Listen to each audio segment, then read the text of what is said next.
Bonjour à toutes, bonjour à tous et bienvenue pour cette nouvelle édition des Masterclass de l'excellence commerciale. Aujourd'hui, nous allons parler résilience, on va parler surmonter les obstacles avec Victor Tonsen. Bonjour Victor. Bonjour Roland, je suis très heureux d'être ici pour représenter mon parcours de vie. Eh bien, écoute, on est ravis de t'accueillir aujourd'hui. Alors, vous êtes tous toujours aussi incroyables. Aujourd'hui, vous êtes plus de 180 inscrits pour assister à cette masterclass.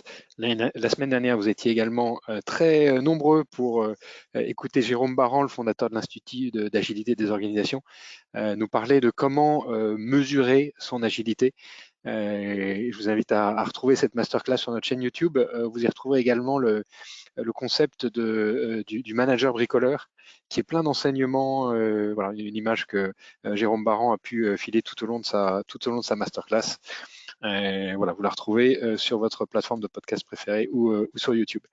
Les masterclass d'excellence commerciale sont sponsorisées par Incentive. Incentive, c'est l'application mobile des managers, hein, qui leur simplifie la vie et qui leur donne tous les outils pour devenir de meilleurs coachs avec leurs équipes et aider leurs équipes à se transformer. Incentive travaille avec des grands comptes et des PME dans une vingtaine de pays. Voilà pour la page de publicité.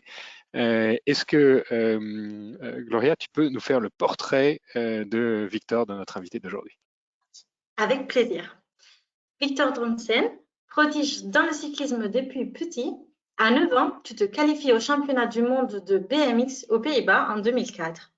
Pendant la demi-finale, tu fais un AVC. Tu restes 3 semaines dans le coma. Tu dois réapprendre à lire, à écrire et à parler. Dès que possible, tu reprends les entraînements et tu te reconvertis au cyclisme sur piste en handisport. C'est un énorme succès et tu gagnes 2 fois le titre de vice-champion de France. Tu prends ta revanche dans le sport comme dans la vie professionnelle. En effet, tu reprends vite les études et tu obtiens un BTS en commerce et une licence en développement commercial.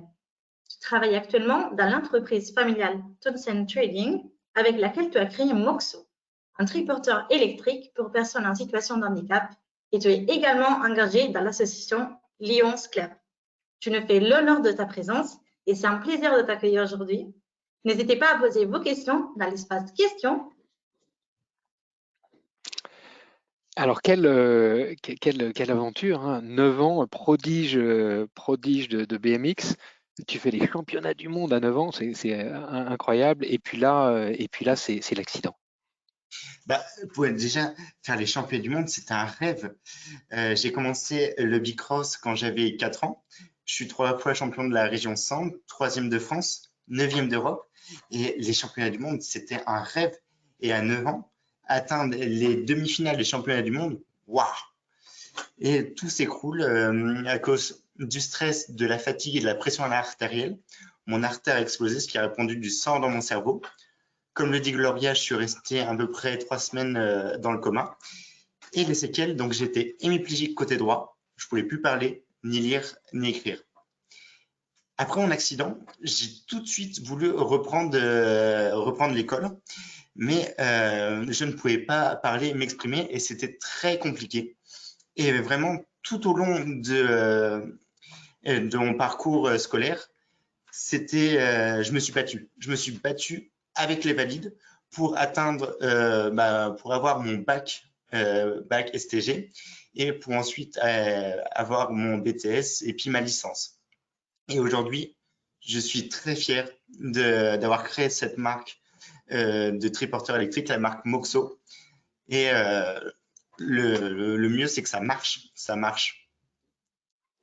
Alors, après ton accident, il t'a fallu combien de temps pour, retourner à l'école? Et puis, finalement, tu as voulu recommencer aussi le cyclisme. Il s'est passé combien de temps, d'efforts, de consolidation? Alors, le moment où je suis retourné à l'école, c'était à peu près en janvier. J'ai eu mon accident en juillet et directement en janvier, j'ai voulu réintégrer l'école petit à petit. Oui. Mais j'étais avec les valides, j'étais avec mes amis qui ont connu le Victor avant mon accident et le Victor après. Et vraiment, je me suis battu pour l'école. Ensuite, j'avais toujours une rage de vaincre. Une rage de vaincre et de montrer aux autres que je suis capable de faire comme les autres, tant au niveau professionnel que sportif. C'est pour ça que j'ai repris le cyclisme sur piste. Parce que le bicross, ce n'était pas adapté. À chaque fois qu'il y avait une bosse, ma main lâchait. Donc avec mon père, on a cherché une discipline où il n'y avait pas de bosse, où il n'y avait pas de dérailleur, pas de frein et où c'était très sécurisant. Le cyclisme sur piste était une évidence. Et maintenant, ça va faire 10 ans que je pratique le cyclisme sur piste et c'est carrément une rééducation. À chaque fois que je monte sur mon vélo, je me rééduque. Par exemple, hier, j'ai fait 70 km en cyclisme sur route avec les valides. Et c'est une revanche par rapport à la vie. Et donc à chaque fois, ça demande un effort. À chaque fois que tu remontes sur un vélo, c'est toujours un effort très important, hein. C'est ça. Mais ça fait du bien pour mon bras, pour ma jambe, mais aussi pour ma tête. Ça fait du bien à la tête. Et alors, qu'est-ce qui te passionne dans le cyclisme? C'est la compétition, c'est l'adrénaline, c'est la victoire contre toi-même? C'est la victoire contre moi-même et surtout, je pratique aussi avec les valides. Et battre des valides, ça, c'est un pied. J'adore ça. J'adore ça. Me mesurer aux valides, c'est l'objectif. C'est une belle revanche. C'est une belle revanche. Euh, Quelle a été ta première sensation quand tu reprends les compétitions? Eh ben, c'est l'ambiance. L'ambiance qu'il y a, tout le monde s'encourage. Et moi, malheureusement, je suis le seul handicapé dans des courses valides. Tout le monde m'encourage, même si ma performance n'est pas à la hauteur des valides. Des fois, j'arrive à battre certains valides et la récompense est telle parce que battre des valides, c'est une consécration. Extraordinaire. Et alors, avant tes entraînements, on a reçu il y a quelques semaines Christian Target, qui est un des papes de la préparation mentale, il nous a expliqué comment il préparait mentalement l'équipe de France de basket, et des athlètes, des nageurs, enfin, dans toutes les disciplines. Il a écrit la Bible de la préparation mentale, qui est un gros pavé avec plein d'exercices. Quel type de préparation mentale est nécessaire quand on est comme toi face à ces obstacles, Il faut essayer parce que c'est en essayant qu'on voit qu'on atteint nos limites. Moi, au niveau sportif comme professionnel, j'ai essayé. Des fois, j'ai eu des échecs, mais j'ai rebondi parce que l'échec n'est pas une erreur. Et j'en suis arrivé à là où je suis. Si dès ma première erreur, j'abandonnais, je ne serais pas là aujourd'hui, tant professionnel que sportif. D'accord. Quelle est ta plus grande victoire et comment est-ce que tu l'as obtenue? Qu'est-ce que tu considères comme ta plus grande victoire aujourd'hui? Alors, ma plus grande victoire professionnellement, c'est que Moxo, ça fait 6 ans qu'avec mon père, on a créé la marque Moxo et que ça marche. Je commercialise à peu près 5 à 6 triporteurs par mois et c'est une vraie fierté parce que quand je vais en rendez-vous clientèle et que je vois des personnes après le test qui ont la banane, c'est plus qu'un métier, c'est une revanche par rapport à la vie, quoi. Donc c'est cette, alors on va le voir, hein, passer quelques images. Alors tu peux nous décrire cette image? Ça, c'est quand tu reprends le cyclisme sur route, hein, et que tu deviens vice-champion de France de cyclisme sur piste en e-sport, hein, c'est ça? C'est ça, voilà. Donc l'année dernière, c'était mon club organisateur qui avait organisé le championnat de France au Vélodrome de Bourges. Et dans ma catégorie, il y avait le champion olympique et champion du monde. Résultat, je suis vice-champion de France de cyclisme sur piste. Et ça, c'est la classe. Extraordinaire, extraordinaire. Oui. Et là, à droite, là, c'est ton équipe qu'on voit. De valides qui me soutiennent lors de mes sorties route ou piste. Et même quand je suis en rupteur, que je vois que je vais lâcher, ils m'aident à me pousser pour que je sois avec les valides, quoi. Parce que moi, clairement, dans ma tête, je suis valide. Même si maintenant, je sais très bien que mon bras droit, j'ai pas de sensibilité, je le retrouverai jamais.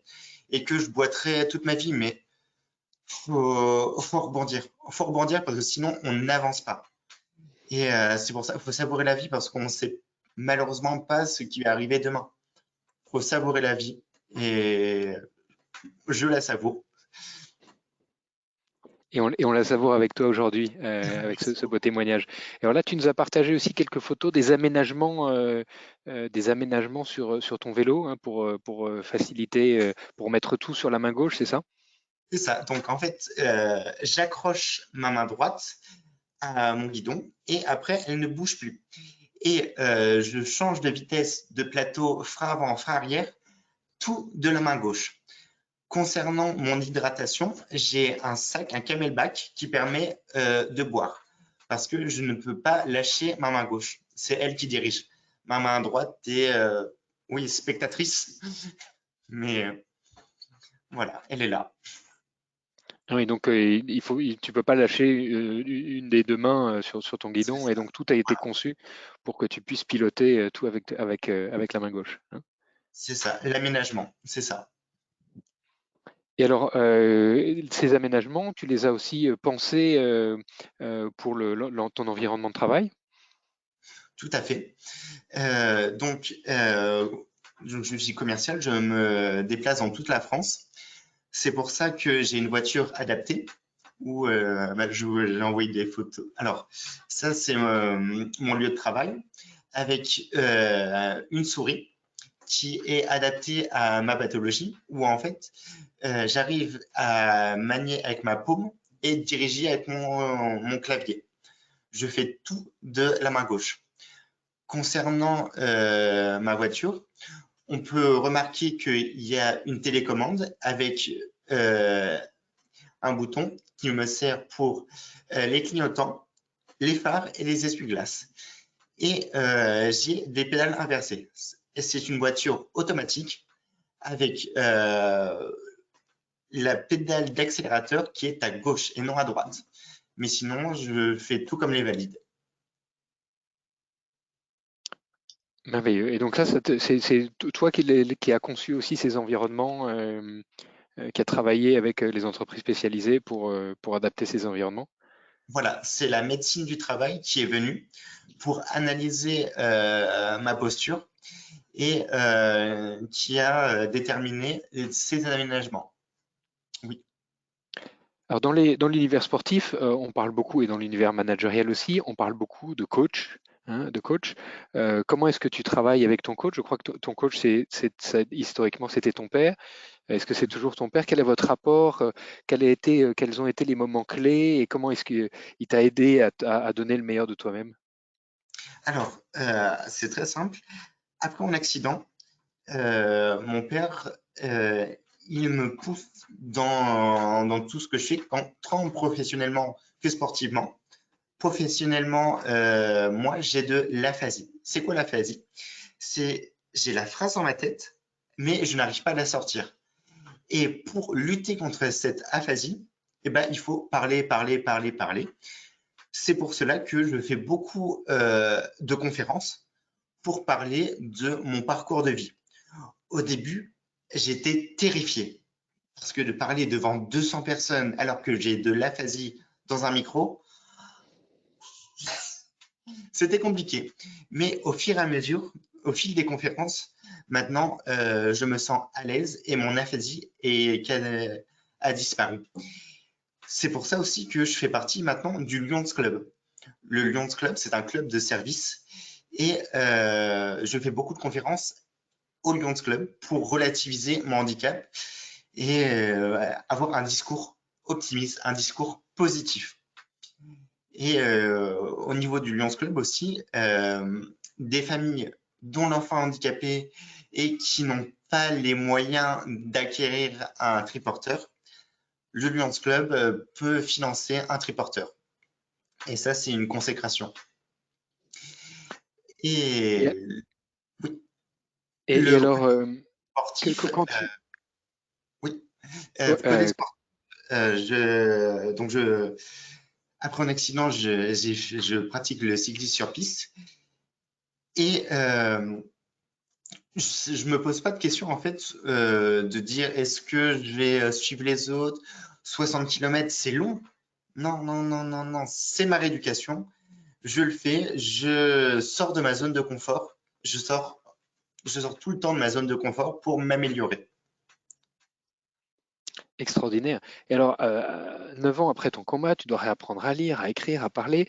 Maintenant, tu tiens des discours devant des centaines de personnes. Comment est-ce que tu te prépares à un speech et est-ce que tu utilises les mêmes techniques de préparation avant un speech devant des centaines de personnes que la préparation avant une course cycliste? C'est ça, c'est la préparation, l'entraînement. L'entraînement, c'est capital. Pour mes discours, je répète sans cesse mon discours. Le soir, devant ma classe, je répète mon discours, mon allocution. Et sportivement parlant, c'est aussi la même chose. Je visualise, je visualise aussi le terrain et là où je vais accélérer ou pas. Donc, c'est la préparation, c'est essentiel pour réussir. Et le travail parce que si il y a 18 ans, j'étais en fauteuil roulant, je ne parlais pas, je ne savais pas écrire. Si je savais que 18 ans après, je tenais des conférences et des masterclass, ça aurait été merveilleux, quoi. Donc là, je profite de la vie. Et tu profites de la vie et tu sais créer des opportunités. Tu as créé avec ton père la marque de triporteur Moxo. Alors on va montrer à nos auditeurs, pour ceux qui nous voient, à quoi ressemblent les triporteurs Moxo. Donc c'est un vélo électrique qui peut être utilisé par des personnes à mobilité réduite. Donc vous êtes les seuls fabricants en France. Est-ce que tu peux nous raconter l'histoire de Moxo? Comment vous avez eu cette idée? Quelle est la différence avec un vélo classique? Alors, la marque Moxo, c'était créé en 2016. C'est mon père qui a créé la marque Moxo. Pourquoi il a créé la marque Moxo? Tout simplement parce que je suis resté 3 ans en fauteuil roulant. 3 ans, c'est très long. Et je n'avais pas le moyen de me balader dans la forêt ou avec ma famille ou mes amis. C'est pour ça que c'est un projet qui me tient à cœur et que je souhaite développer. Mon métier, c'est de commercialiser dans la France entière. Et quand on le voit, ça fait pas du tout matériel médical. C'est un look plutôt fun, plutôt racing. Et la personne à l'avant, qu'importe la pathologie, peut s'asseoir sur le siège en polyester qui est à l'avant. Et la personne pousseuse, à l'aide de l'assistance électrique, tracte la personne qui est à l'avant. Il y a un échange entre les deux personnes. La personne voit 180 degrés. Et surtout, il y a plusieurs aides pour l'acquisition d'un triporteur. J'ai fait une simulation. Donc, j'ai eu l'aide MDPH, Maison départementale des handicapés, plus l'aide de l'État pour l'acquisition d'un triporteur et l'aide du Lions Club. Cela fait que, avec ces 3 aides, le triporteur, c'est gratuit. Donc ça, c'est un message pour tous ceux qui ont autour d'eux des personnes à mobilité Voilà. réduite ou en situation de handicap. N'hésitez pas à vous adresser à Moxo. Tu fais également partie du Lions Club, donc tu es un membre très, très engagé. Tu peux nous parler mieux de ce que vous faites et des actions que vous avez mis en place récemment? Alors, il y a 1200 Lions Club en France. Le Lions Club, c'est un club service. L'objectif du Lions Club, c'est aider son prochain, aider les autres. Donc, on est très présent dans le milieu de l'handicap, dans le milieu de l'isolement.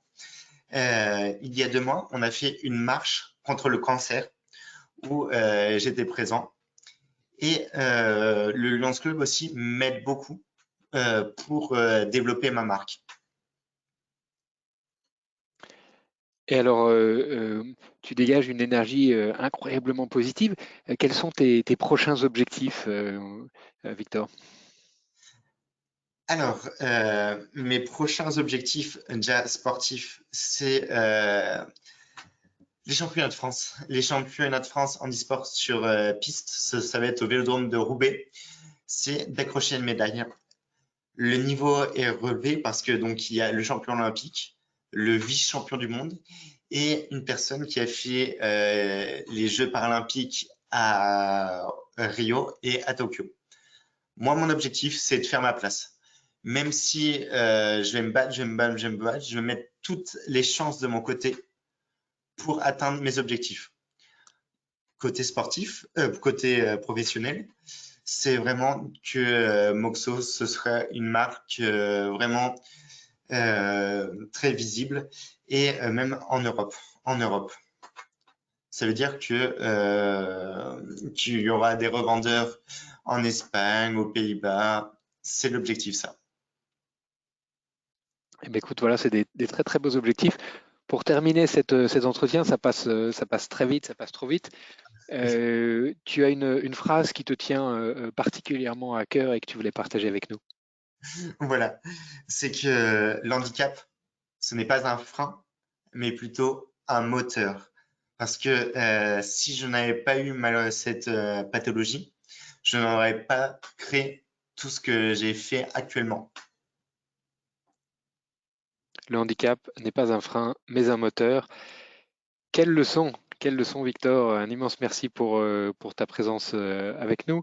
Et, si vous voulez aller plus loin, alors bien sûr, il y a les ressources. Vous pouvez aller sur le site LinkedIn de Victor et puis liker, rentrer en contact avec lui. Si vous avez des questions professionnelles, voilà, il a également tu as une page Facebook qui est riche. Bien sûr, Moxo Fun for Everyone, le site internet c'est moxobike.fr, moxobike en un seul mot, .fr. Et puis le site du Lions Club dont tu nous as parlé, qui supporte Moxo et qui finance des triporteurs. Et puis quelques ouvrages que tu nous as suggérés, La résilience par le sport par Hubert Ripoll, hein, également athlète en e-sport. Un magnifique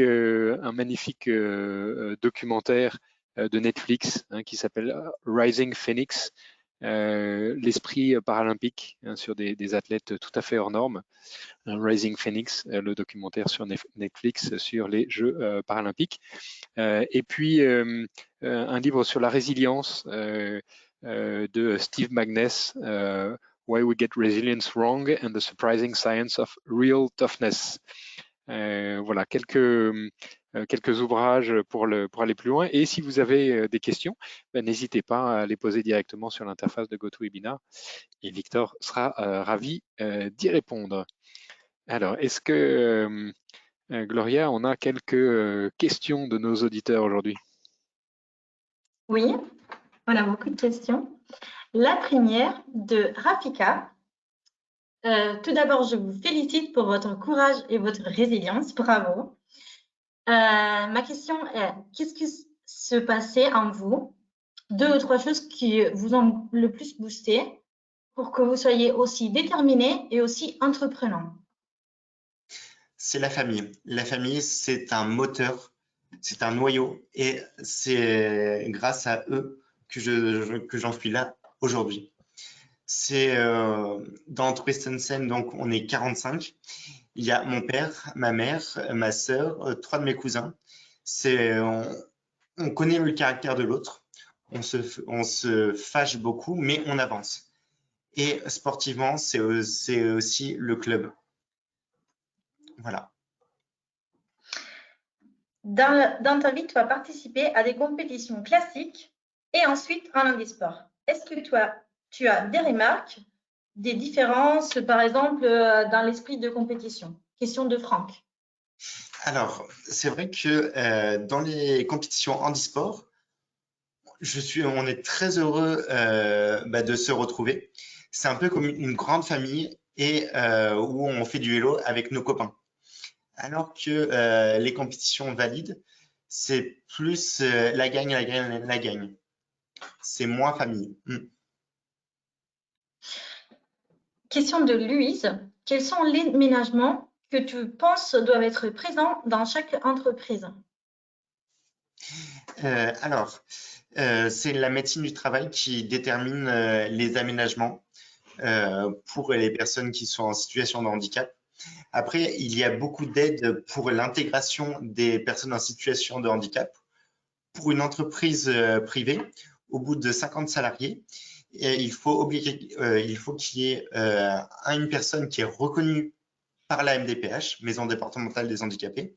Sinon, il y a une taxe de 14 100 euros. Et n'hésitez pas à embaucher des personnes en situation de handicap, car au fur et à mesure, ils vont vous épater et surtout même être meilleurs que les valides parce que ils ont une détermination, une rage de vaincre. J'ai une rage de vaincre, de montrer aux autres que je suis capable de faire des tâches valides, que gravir des montagnes. Voilà. Quelle a été la difficulté majeure pour toi après ton accident? Question de Marc. Alors, c'est la communication. Comme j'ai de l'aphasie, des fois, quand je suis fatigué ou en période de stress, j'ai la phrase dans ma tête, j'ai l'idée dans ma tête, mais je n'arrive pas à la sortir. Et au niveau de la communication, c'est très compliqué. C'est pour ça que je fais beaucoup de conférences pour parler et éviter cette aphasie. Parce que ce qui me pénalise le plus, ce n'est pas mon bras, parce que mon bras, bon, même s'il ne me sert pas, je sais tout faire. À part couper ma viande, j'ai des roulettes à pizza pour couper ma viande, ou attacher mes chaussures, et j'ai des bottines. Je sais tout faire, je ne suis pas handicapé. Alors que l'aphasie, il n'y a pas de médicament contre ça. Question de Lucas. Quel est l'athlète qui t'inspire le plus, qui te motive le plus? Alors, l'athlète, c'est Théo Curin, car il a fait de son handicap une force. Il est l'égérie de Hugo Boss, et je pense que s'il n'avait pas eu cette méningite, il aurait peut-être eu une carrière sportive, mais pas aussi réussi qu'actuellement. Et c'est une source de motivation. J'ai regardé ses podcasts, il ne se plaint jamais. Jamais. Alors que, enfin, il est amputé, quoi.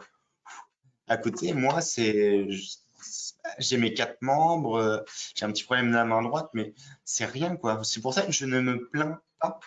Je ne me plains pas.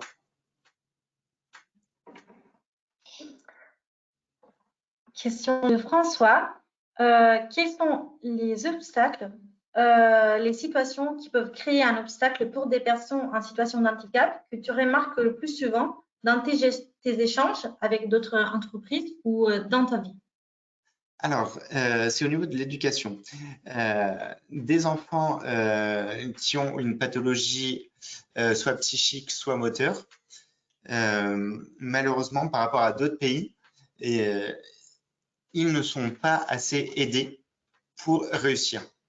C'est pour ça que moi, j'ai eu de la chance d'avoir ma famille qui m'a poussé, même quand j'étais en période de bad, quand j'étais en doute complet, la famille, c'est le plus important.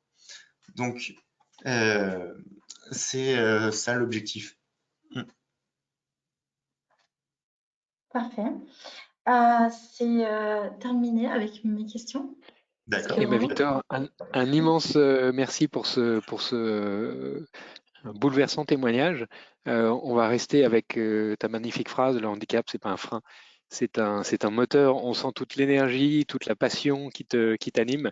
On a été ravis de t'accueillir aujourd'hui, Victor Tonnesen, vice-champion de France de cyclisme sur piste handisport et co-inventeur de Moxo, le triporteur pour personnes en situation de handicap.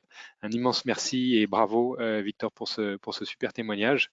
On vous donne rendez-vous à tous la semaine prochaine avec Nicolas Bouquet, qui est directeur général adjoint chez GAN Prévoyance, qui nous parlera de mettre en place une culture de coaching avec 500 conseillers. Un témoignage aussi extraordinaire d'une transformation culturelle à grande échelle. Merci à tous de votre fidélité. Très bonne journée à tous et à la semaine prochaine.